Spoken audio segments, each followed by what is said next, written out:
Hello everyone, welcome to ছন্দাস cuisine. বাসায় কিভাবে সহজেই চিকেন কিমা তৈরি করতে পারবেন আজকে আমি আপনাদের সাথে শেয়ার করছি।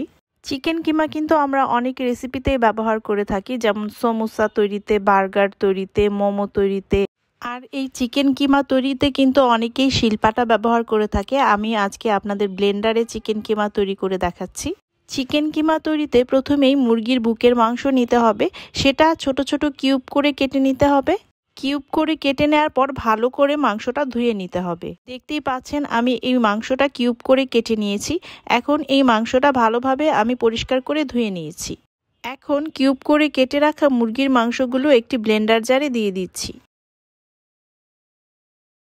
ব্লেন্ডার জারে দেওয়া হয়ে গেলে এগুলো আমি ব্লেন্ড করে নিচ্ছি। আর এই চিকেন কিমাটা তৈরি করতে 2 থেকে 3 মিনিটের মতো সময় লাগতে পারে। কিছুক্ষণ ব্লেন্ড করা হয়ে গেলে মাঝখানে ঢাকনাটা খুলে আপনারা একটু উল্টে পাল্টে দিতে হবে মাংসটা। মোট কথা, যতক্ষণ না মাংসটা একদম স্মুথ একটা পেস্ট তৈরি হচ্ছে ততক্ষণ পর্যন্ত ধীরে ধীরে ব্লেন্ড করে নিতে হবে। এই পর্যায়ে আমার চিকেন কিমাটা কিন্তু একদম স্মুথ একটা পেস্ট তৈরি হয়ে গেছে এবং কিমাটা কিন্তু তৈরি হয়ে গেছে। ব্লেন্ডার ব্যবহার করে কিন্তু খুব সহজেই এই কিমাটা আপনারা তৈরি করে নিতে পারবেন।